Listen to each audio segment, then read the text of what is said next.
Hello, everybody, and welcome to episode number 2 of the Career Club LinkedIn Live podcast. We are so happy that you've taken a few minutes to join us today. I'm Bob Goodwin. I'm the founder of Career Club. And if you're not familiar with Career Club, we were founded using proven sales methodologies and technology to help our clients find a career that matters. So you're welcome to check us out a little bit more at career.club. So this is an interactive session, as I think you guys know if you've been on a live broadcast before. And so please use the chat feature. We would love to hear from you. And even starting off, you just want to tell us where you're listening in from today. That would be great. But I'm really happy today to welcome a friend of mine and a really talented career coach, Susan Barbee with Grow Forward Coaching. I met Susan maybe 2 years ago. Another mutual friend of ours, Eric Kershott, who is the disc nerd in Chicago, just one of the most respected HR professionals I know. I was asking Eric, who is the best career coach he knows? He's like, oh, that's easy. That's Susan Barbee. I'm like, would you please make me the introduction? And so was very, very happy to begin to get to know Susan. So Susan, welcome. Thank you very much, Bob. It's great to have you. And where are you based, Susan? Yeah, so I'm based in the north suburbs of Chicago, where I grew up, and I've lived here much of my life. I'm just so happy to be here today, Bob. This is great. No, it's great. So Susan, like I said, we've gotten to know each other over the past couple of years, and I thought maybe we could just do kind of a few little quick icebreaker questions, what we like to call Rocks Fab Five, so that our audience can get to know you a little bit as well, if that'd be okay. Yes, that'd be great. Cool. So where were you born and raised, Susan? Where'd you grow up? So I was actually born in Waukegan, Illinois, where Jack Benny also was born. And for the most part, I grew up and was raised in Illinois, so the northern suburbs where I still live today. So I'm really a Midwestern girl at heart. You're a Midwest girl all the way, yeah. Yes. And then where'd you go to school? So I kind of use school as a way to just, explore different parts of the country, I think. And so I went to Earlham College in Indiana. That was a very small school. And then I leaped over to Boston and went to Boston University for something a little different. Well, cool. Well, I just learned something. So we'll talk Earlham on another day because I've got a friend that's an alum there. Yeah. And then a little bit about your family. Yeah, so my family, I'm thinking my original family, kind of interesting. My father became a minister at 16 and was one of those tent preachers down there with Billy Graham in the South. So that led him, to an interesting beginning, but eventually he got his own churches. And so we ended up moving about every 4 years, but typically would stay in the suburbs of Chicago again. So that was my background. And I think it's actually led to some of my career choices, but that's for another day. Oh, but you're a preacher's kid. Yeah, I am. Awesome. Very cool. And then just a little bit about your career background. Yeah. So when I was thinking about our session today, my career background is actually about pivots. And so it very much is applicable today. So I started out, actually as a bargain shopping entrepreneur. And I used to joke that I had a BS in bargain shopping. And part of what I did was to write a book. And that actually led me to a career over 20 years in publishing. And so when I was thinking again about today, that was the only time I could really say that I fell into a career. And after that, it became more of an intentional pivot. And so, and the reason is because when I decided to get out of publishing because the field was, falling apart and really changing, I think as we're all aware, I had to go, oh my gosh, now what I do? I was full of trepidation and fear because it had to be not only a different role, but in a completely different field and industry. So that led me to a career coach where I was able to do this deep dive self-discovery work to really understand what's behind my successes so that I can translate them to a whole different area. So that really helped me to see what it takes to pivot.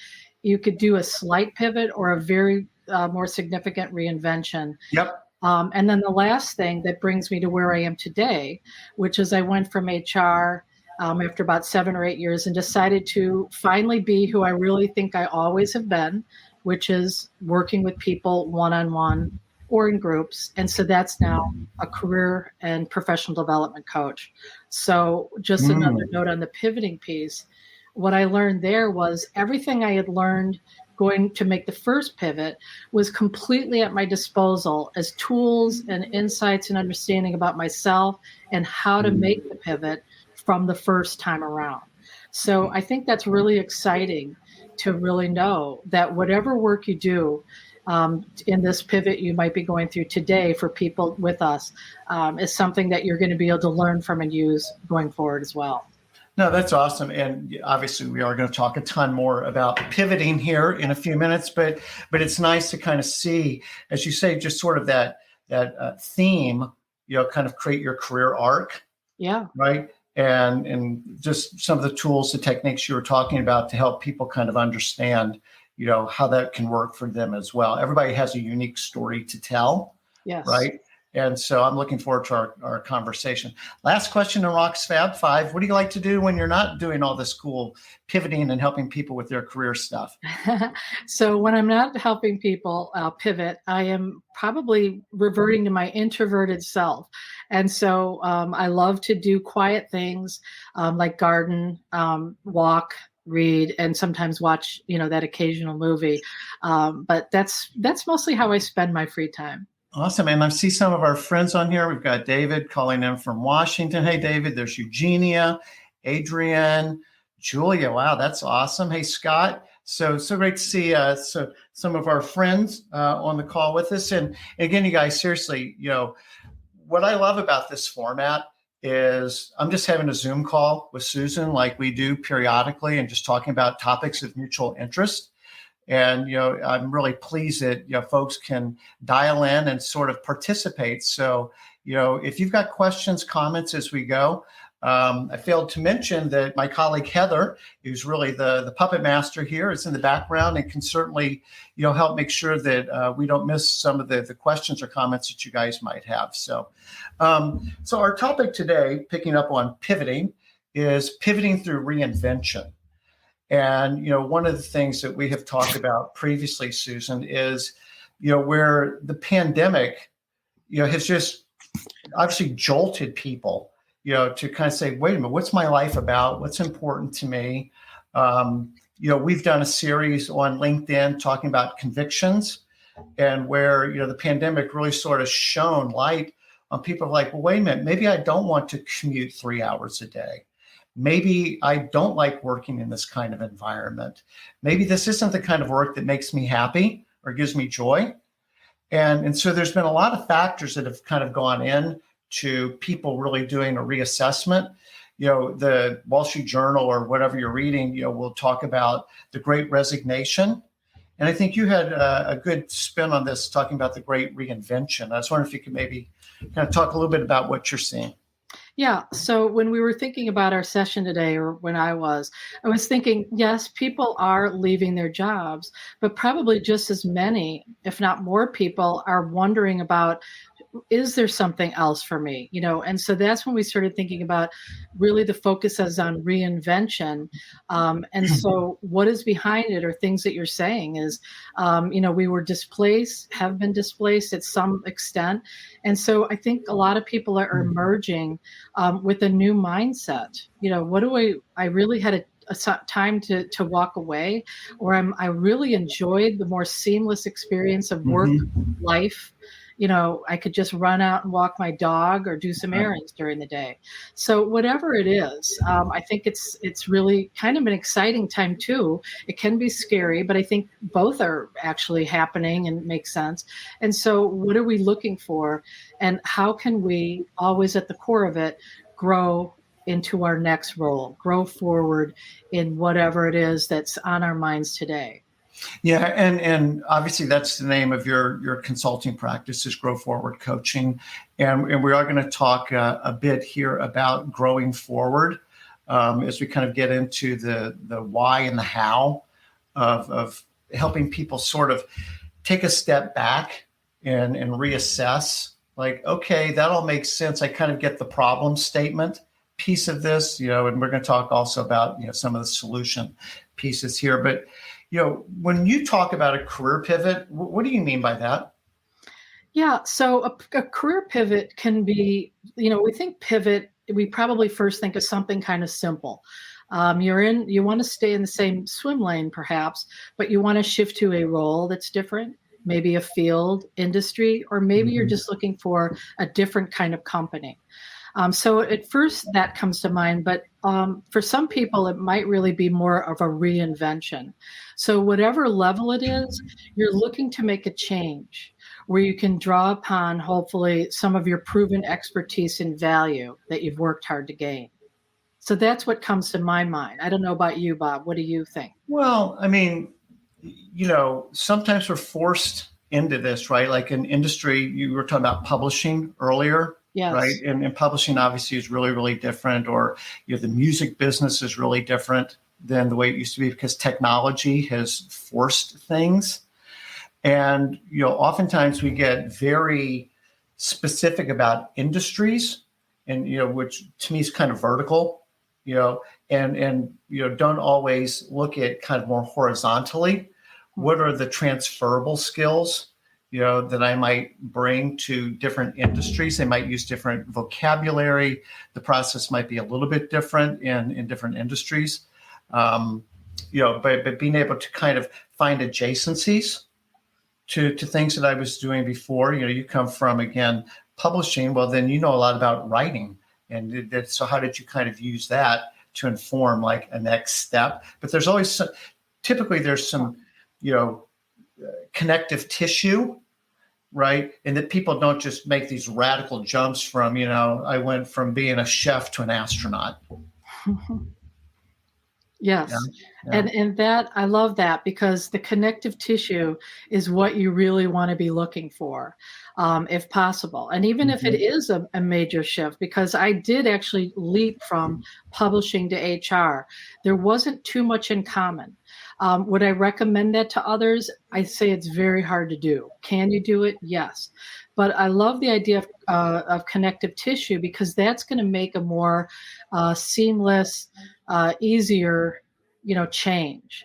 And so starting all over versus just reinvention is really something that's important to consider because what is the cost if you leave it all behind and don't have a lot of connectivity between the two? So that horizontal, aspect you're talking Yeah, about. I mean, I know a lot when I'm talking with people. Look, I think experience would show that employers really care that something about their industry. It's typically the number one filter.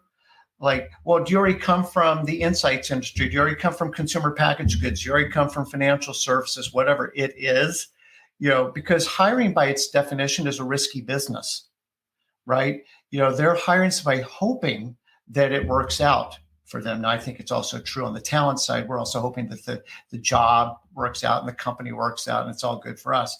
But from the employer side, since they're the ones making the offer, they need to have some sense that it's not a giant leap of faith that you can just completely move from here to there. I had a client back in the spring, and his resume was a lot of retail and supply chain and retail, and he now works for a commercial real estate company.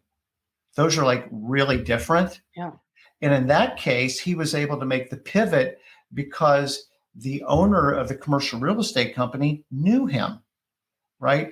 And identified him process and problem solving skills that he saw the need for in his business. But what made that work for him was there was a trust. He knew the individual.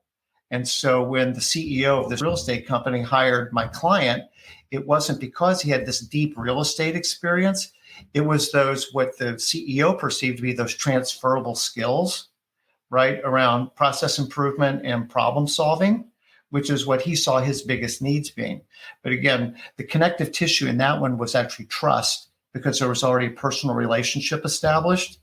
In the situations where there's not that pre-existing trust, then this need for connective tissue, because it gives the employer comfort that there's some kind of a segue between what you were doing and what they're looking to get done. Does that make sense? It does. Let me just add, and I know you're not going to disagree with this, is that okay, the people you already know in your network, those are great places to start because they're going to look beyond the keywords. Oh, Yeah. you don't have my industry experience, but they trust, like you say, that person, that they have the skills. Those are, sometimes we just call those the transferable skills that you can carry to the next role. And the important thing there is to be able to tell that story clearly so that they're not going to know that unless you know that. So that Well, would be my first comment to you. But the other one is sometimes you don't know those people, or the people that you do know aren't going to be the ones that can give you access to that, hiring manager or the person with the influence in a new field or role that you might not qualify for on paper. So that's where the whole networking piece comes in. And I think we'll be talking about that a little bit later today together as we kind of work through the stages of making a transition. But that's so important too. So everything you're saying and more. yeah. So one of the things where I find clients, and like to hear if you see the same thing, is sometimes you've got folks that have been doing manufacturing or whatever, and particularly for mid or later stage professionals, like, I just want to do something new. I want to do something different. And part of me applauds that. I'm like, good, that's awesome. That means you want to continue to grow and try new things. But how do you, and if this comes up later, we can table it, but how do you coach somebody like, hey, you want to go from manufacturing to nonprofit, or just like something that's a pretty big leap, where they want to make a change and they think change sounds fun. They want variety. They're looking for something new. So they kind of come into it with a pivot mindset. How would you start to talk to that person? Yes. So a lot of the things that we've already touched upon really become very important. And that gets a little bit into the how. Okay. And essentially, though, it's really starting at the top is, are they ready to do a little more light work there to make that change? Again, I know what that's like personally, and it isn't always easy. And there are some things that what's the cost here to look at? I would want to have that first conversation because sometimes if you're really changing that dramatically, you might have to give up seniority. You might even have to give up some financial security if you're not able to go in at the same level that you've already been at. And that's a reality factor that's important to really look at, because you're not going to be seen as somebody who already has that depth of experience and expertise right away. Even if they say, yeah, I'll hire you because I see that you can do problem solving no matter what. You're analytical. You can think on your feet and figure it out. That's the kind of person we want. But you still might not be able to go in at the same level. And I think that's really an important, thing to look at. Well, that's interesting because, we had talked about like convictions and what's important to you in your career. Yeah. And for some people, it's maybe stops becoming so much about title, or even income. And I'm not trying to, dial down people's expectations or their earnings. But part of this reinvention is, hey, like, I don't want to be just about my job. Like, I could have a bigger title and make more money, but that starts to crowd out other parts of my life that actually has shown me is more important. I actually like having dinner with my family. I like being home when my daughter comes home from school or whatever, right? Yeah. I like having time, like you said, to go take a walk, not just be in an office all day. So, people are making trade-offs, right? Kind of reassessing what the most important things are to them. Yes. Right.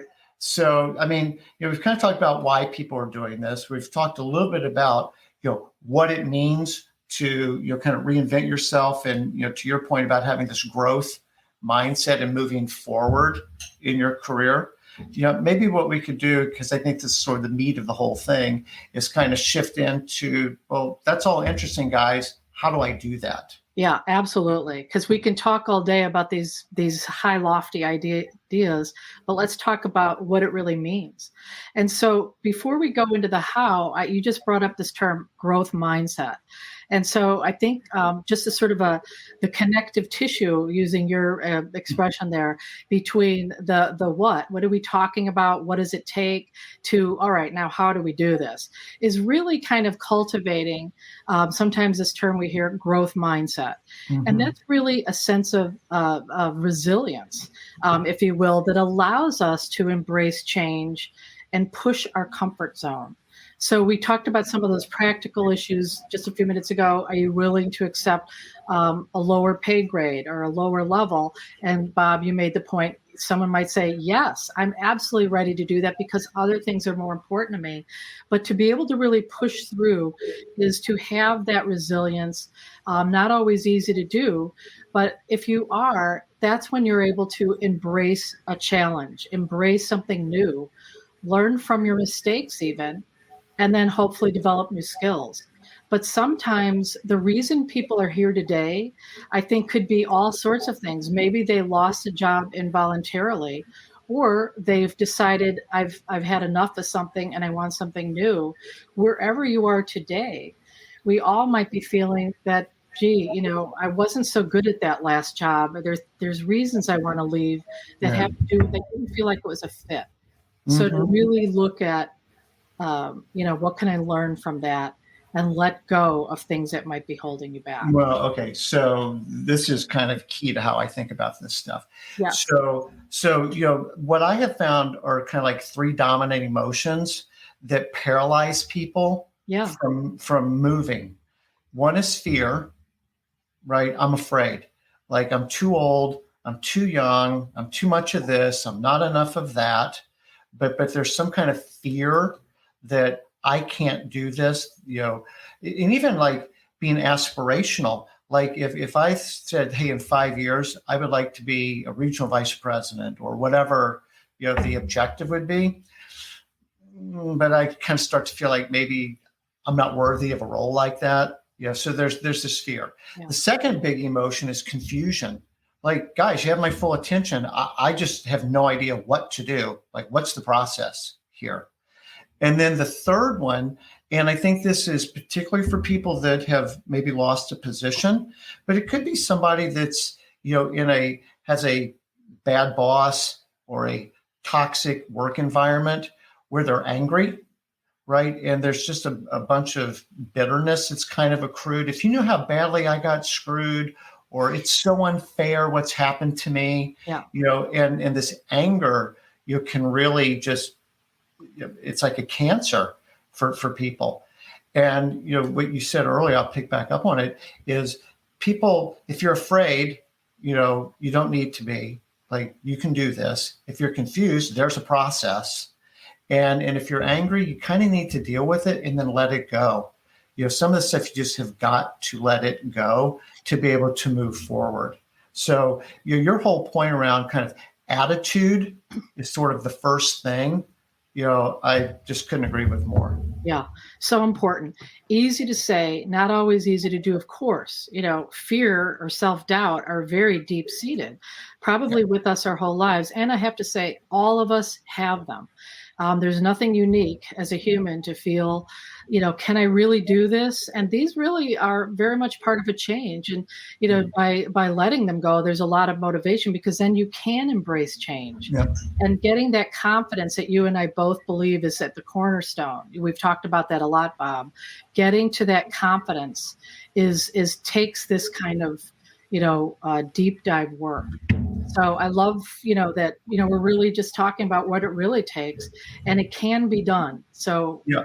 So kind of, building on that, I know that you're, like to help people develop a plan, to have a process, and I think, one of the things I've learned from you, and we've just sort of touched on this a little bit, but doing that inside work first, yes, absolutely. Can you, anything else to add on that? Yes, I love this because, like we've been promising, we're going to get into some of that nitty gritty. What do I do? How do I do this? But I often, with my clients, like to start with what I call the inside out approach to getting ready to make a change. And so that's one way we do this work is just a powerful process called visioning. And so we see this up on the screen here, an activity that you can take with you today. We'll put it in chat and do even, soon or at other times of your life when you feel like you need to take that step back for reflection and really reframe your perspective to get a clearer picture on where you want to go. And so it's can be very powerful. So let's just take a quick look at what I really mean here. So as this tells us on the screen, you're really looking at, imagine it's 6 months from today. You are doing what you wanted to do or your idea is occurring. So really take a few moments to paint a picture of what you see. And we like to do this in the present, like I am doing this. I am feeling really, really peaceful. I'm feeling satisfied. I see, I'm with these types of people. I'm with this environment. This is right for me. So when you look at this and have this image conjured up, then take it a little further with the questions I'm prompting you with here when you're doing this on your own. So if you had this, what would you be experiencing? What did you need to embody to successfully accomplish? And then importantly, and this is a great segue into now what do we need to do? Where do you need to make a change to manifest what you just visualized? And go ahead, Bob. No, please. I was going to say, I had a recent experience with a client where we had a very dramatic use of this.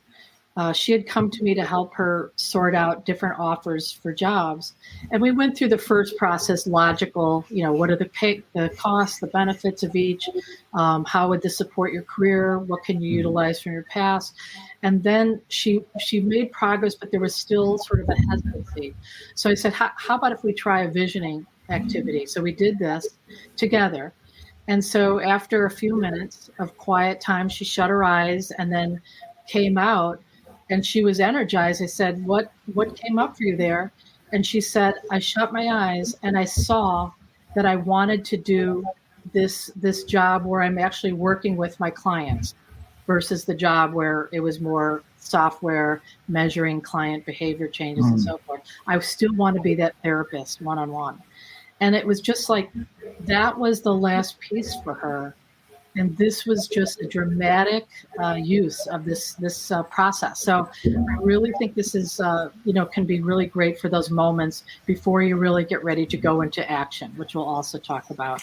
Well, so that you took my first question away from you, which was, can you give us an example of where somebody's been able to do that? So thank you. That was cool. The thing that really occurs to me as I'm looking at the screen here is some quiet time for reflection. And, our most precious commodity is time. We have a finite amount of time. And, in my interaction with clients, this is the piece that, they really need to just be able to do exactly what you're saying here. You need to turn everything off. You need to shut the computer, no podcast playing in the background, somewhere where you can be quiet and actually kind of think and feel for a little bit. And, it doesn't have to be super crazy metaphysical stuff, but just like you say, kind of, but in a sensory way, what are you feeling? What are you hearing? What are you seeing? What's it like to be there? I was speaking with a PhD in emotional research a couple of weeks ago, from my background in consumer insights. And we were talking about sadness and where people who are kind of depressed, bummed out, that core emotion is sadness. And I'm like, what's the trick to moving people from sadness, because that's paralyzing, to be able to start making some progress and move forward? And he's like, well, they have to have a vision of what it looks like being happy. And the intersection of sad plus happy, which sounds weird, but the intersection of sad plus happy is yearning. Now I've got a purpose. Now I've got a dream. I've got a reason. I've got a why. Yeah. And so this is a great exercise for helping people start to create that vision of why am I doing this? Because I'm trying to get there. And there is really attractive to me. That's where I want to be. And can be that catalytic event that gets people moving. Yes. Oh, I love that. Yeah, so important. And, Bob and I both just wanted to take a few minutes to really talk about the inner work. And I think this really touches upon that so well as we'll probably talk about what to do, but this is really a great cornerstone. So one of the words that you and I, and Heather, that's good. Thank you. So one of the words that you and I really connect on is clarity. Yes. Right. And I just did some posts on LinkedIn in the past week or so on clarity, where convictions, and again, that's taking the time and sitting down on what's important and what's not important, prioritizing and kind of really figuring out what do I want, brings clarity. And then clarity brings confidence. But I know that you've got a lot that you would like to talk about just on the general topic of clarity and what that looks like for somebody. Yes, absolutely. We definitely have talked about this a lot, I know. So, right, getting that clarity, it takes some deeper self-discovery. So again, we don't want to present any of this as like, no work at all, easy to do. Any change that's worth doing, any vision that's worth attaining, will take some deep discovery. And so what this is about now in terms of shifting it a little bit to, all right, what does this now mean in terms of an actual career, an actual role, or a field and or whatever it is you're looking to do, is defining what makes you successful so that you can develop your branding. One thing I learned, I work with a lot of mid-career people who might really, I know I'm good at this. I've had a lot of successes, but can they really put it into really brief messaging to say, here's the value I offer my target audience, whether it's an employer or a client, and this is what it means, so that they can see, oh, here's how you're going to solve my problems. Here's how you can help us or me be successful. Because that's really what it's about. So how do you really get to that sweet spot between what motivates you, what you love to do, and what you're good at doing? And if you really pause for a moment and think about what does that mean, the motivation and the interest and the energy around something is going to be just as important as that you're good at singing or solving problems or identifying consumer insights. So whatever it is, it's really important to do that kind of work. So what that reminds me of is in the book Good to Great by Jim Collins, which is sort of, a staple of, the Mount Rushmore of business books. One of the notions that he's got in there is the hedgehog concept. And this is more for companies developing their strategy, but it's completely applicable to people trying to figure out what's next in their career, where do they want to take their career. And he uses 3 circles, and I think you've touched on at least 2 of them. One is, what are we good at? What am I good at? Like, where do I have demonstrable accomplishments, skills, right? It just, when am I doing my best work? What am I doing? Right. And so that's kind of maybe more the hard skills, but it could also be soft skills. Like I'm really good on teams and, I'm good at collaboration, things like that. So that's kind of the first circle. What am I good at? The second one is, what do I care about? Right now, sometimes we talk about dream jobs or what am I passionate about? I'm going to dial that back just a touch because, again, I think part of this whole reinvention is maybe my work doesn't define me. Like my work and my worth and my life aren't all synonyms, right? So it doesn't necessarily have to be, oh my gosh, this is my dream, or I'm so passionate about ball bearings or hamburgers or whatever. It could be, just something I'm interested in. I care about this. Like this is a problem like I can get motivated to help solve, or a solution that interests me to bring to market. Okay, that's cool. That's the second circle, something you actually are interested in. And then the third circle is who's hiring, right? Like where I probably don't want to take that to the old school book publishing business because that's not a thing, right? Where's the market going? What are the kinds of companies, industries that are rewarding those first two circles and have need for something so that I can support my family, support myself, support my family. So, you talk about the sweet spot. What am I good at? What do I care about? How can I support myself?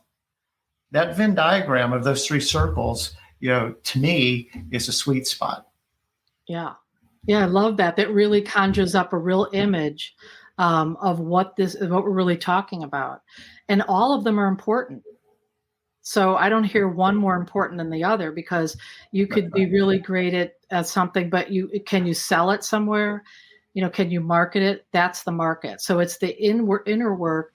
What are you good at? How are you going to solve problems? But who are you going to solve the problems for? That's the market.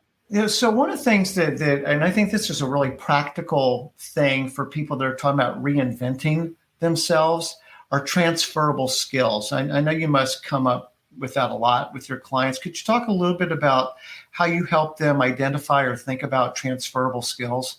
Yes, that's a really good question. And a lot of people ask about that. That's a very common thing you hear about in webinars or read about. And if you really understand what we mean by that, you're probably going to relax a little bit, because you'll see that you already have them. It's more a matter of understanding what they are and what you have, and then how you can talk about them. A lot of things are really like that. Mm-hmm. So really what they are skills that enable you to do your job, no matter what the actual role or field. They're the skills that are things that you already probably know and have: communication, teamwork, creativity, critical thinking, agility, and it goes on and on. The one that I like to talk about, and something that, Bob, you already mentioned in one of your comments earlier, if you have that critical thinking, analytical thinking ability, you can probably solve problems no matter what the context, company, or field, because you're a person that probably is really good at figuring things out, thinking on your feet. So if you can do that, you can, as long as you understand that, you can start talking about it, and how, once you understand the market piece, that third part of that Venn diagram, where can you go and do this? Mm-hmm. What does the market need and want? You can then, reframe that skill that you already have into that new context. How can you use that to help this new employer or this new field solve their problems? Yeah, I'm going to jump on the word reframe. I think that's great. Like you said, it's kind of an existing asset that you have. It just needs to be cast in a different light. And where that takes my mind is if you want to reinvent yourself, and there's kinds of roles or companies that seem appealing to you, then look at the job descriptions for those, or look at people who have those jobs today. How do they talk about, either how does the company in the job posting talk about those kinds of skills? Use their vocabulary. It could be the exact same thing, just needs to kind of be reframed into their vocabulary in a way that the hiring company can understand it. Or, looking at people that are already doing the kinds of roles that you think that you would like to be in. And what are the skill sets that they're sort of identifying in their own background, and go, oh, well, I can do that. I just didn't call it that. Right. I'm thinking about a friend who really wanted to be a SaaS software salesperson. Mm-hmm. And he came more from one nonprofit, and then two, working in a manufacturing, kind of a small to medium-sized manufacturing business. And he wanted to make this leap into SaaS software. Well, the connective tissue was not very apparent. And, I want to save some of his story for another day. But when he was interviewing, and the CRO of that company, the chief revenue officer, was saying, why am I talking to you? Like, there's nothing on your resume that looks like who we talked to. And, we want people with SaaS experience. And my friend's like, well, tell me what that means. Well, what does enterprise SaaS software sales experience mean to you? That means you've called on the highest levels of a company. It's a complex sales cycle. You're asking for this much money. The sales cycle takes this long, whatever the attributes were. And my friend's like, oh, well, I've done all those. I've done that. Here I've done that. Here I've done that. Here I've done that. you just didn't understand my sales cycle in a manufacturing environment actually looks very much like the one you're describing in enterprise software. And the guy's like, oh, well, I'm still a doubter, but I'll let you go through. And it had a happy ending. But he was the candidate needs to take control. It's incumbent upon the candidate to connect those dots for the employer, that these actually are transferable skills. And being passive and hoping somebody else figures it out for you probably isn't the path to success, versus, really kind of doing some of that harder homework, learning the language of the target audience, and then being able to communicate in a way that they can understand. Absolutely. I think that's just wonderful. And I love this connecting the dots. Clients often have all their dots. They understand their dots, but they just aren't connecting them clearly. The one thing I'll add to what you just said is that kind of telling the story could happen before that job interview too. So you can do that through, you were suggesting, look at other job postings, but also this is a great time to use referral networking. Sometimes it's called informational interviewing. I want to make this change. I have these skills. How do you use these skills in this industry or this role? Understand those things so that they can then communicate that in their written marketing materials, their resume and their LinkedIn profile, and then also at that job interview.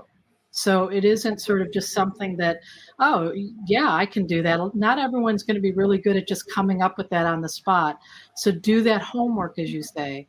And I love that idea about there are ways to find the connective tissues. Just do the groundwork so that you can connect it clearly for someone. Yeah. So informational interviews, probably a topic worthy of its own LinkedIn Live session on another day, but people will take those calls. There are enough people that if you reach out to them on LinkedIn or email, that will take those calls. So, kind of a theme for me, Susan, what I'm hearing is like, to be able to reinvent takes time. And, both on my kind of values, what are my kind of convictions, and then the clarity that comes from that. Yeah. But then also the discovery on what's the marketplace want and how does the marketplace talk about it. And then, working with somebody like you to help bridge that gap so that it can be communicated effectively. Yes. Hang on. We've got a question here from my good friend, Dave Buisson. Hi, what are some things you can do to get to the point with recruiters or hiring managers to get the chance to connect the dots?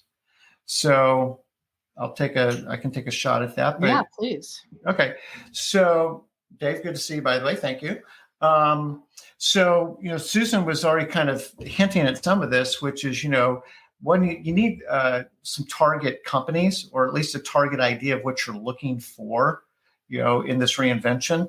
Then, whether it is on LinkedIn, obviously Career Club, has data assets that you can use to identify the kinds of companies, right? Then there's again, this is all not easy. If it was easy, everybody would be doing it, or we'd all just be getting jobs by applying online. But, Dave, like reaching out to the hiring manager, and saying, hey, I see you guys are doing this. My background is this. I think there's some connectivity here. Can we talk? But honestly, I really believe that's the execution part. The at least as important part is getting your story straight and then knowing what they're looking for. So like you're talking about recruiters, they've got a pretty literal understanding of what's being looked for sometimes. They have the job description that was given to them, and that's their script that they need to follow. And if you're not on board with that, the recruiter may struggle with understanding those things. But for me, Dave, I got to know my value proposition first. I have to be able to communicate that effectively. I need to understand who's a likely buyer for that value proposition. and then do the homework, whether again it's using a tool like Career Club, complementing it with LinkedIn, just using LinkedIn in your existing network. But it's the ability to reach out. And I think too that if you're still kind of feeling your way out or you're not confident in your message, informational interviews can be a really powerful tool to kind of help you clean that up so that you're not going, hey, I think I want this job. It's more like, hey, I'm just trying to learn and understand, does this make sense to you? Could you see something like this working at your company? And again, recruiters may not take your call in that context because they're busy trying to fill jobs. A hiring manager, if you can get to them, enough of them will take your call. They've got a bunch of openings that they're trying to fill. And I think that would be an effect, but you have to have your message developed first, or else it's all kind of for naught. Dave Alto, if you need to up your game on LinkedIn Job Seeker, Dave's got some great stuff. He's awesome on LinkedIn. I can definitely recommend Dave. And then also sort of suggesting that messaging people in the job at the company. Yeah. So one is to learn, but then two, also to get the referrals from them. That's a great call out, David. Anything, what else would you add to this, Susan, in your experience? Yeah, everything you're saying, I'm completely on board with, as usual, Bob. And just to add, just to revisit this idea of connect the dots first, then you can tell your story more clearly in your written materials. And on LinkedIn, that's probably where that recruiter will find you. Yeah. But I'm more about attracting the hiring manager. The recruiter is working in boxes, and unless you fit that neatly, they're not going to be interested in you as much. Their job is to sell. So the hiring manager is the person typically we want to reach. Do it with your LinkedIn messaging. How are you talking about yourself? Do you have those branding keywords that field, company, or role is going to be looking for, and the ones that align to that job description? Then you're connecting the dots to your question there so that you'll have a chance to do that in person. Yep. That's the trick. Get them to want to reach out to you. That's a great question. So I'm just trying to be mindful of our time here. So Susan, maybe to kind of start wrapping this up a little bit. Oh, sure. Yikes. If you needed to give somebody maybe kind of like, I don't know, it's an arbitrary number, but kind of like 3 talking points to really kind of think about reinventing themselves, pivoting through reinvention, what would sort of your 3 dots be? I would say start at the beginning, besides just, start with where you're at today in terms of the visioning. But in terms of steps to take, look at your past achievements and use those to understand how you're successful in the past and what that means going forward.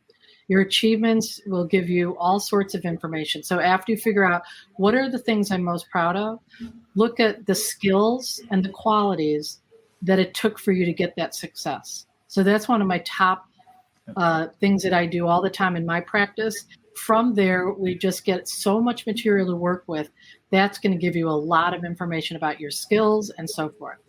I would say the other thing is my next bullet point, so to speak, would be to take time for that discovery period. Don't rush it, because you really want to make the best out of every opportunity you have to talk to somebody, whether it is informational interviewing, referral networking, conversation, or job. So do the homework so that you come out of the gate really clear. Here's what I have to offer, that value branding statement we talked about, and here's how I can help you. You've already done that work to reframe, your skills. And I would say utilize your network to access target companies and to access hidden jobs. Bob, a few minutes ago, you said that hiring manager probably has a lot of jobs to fill. A lot of those might not be posted. And so they have a need.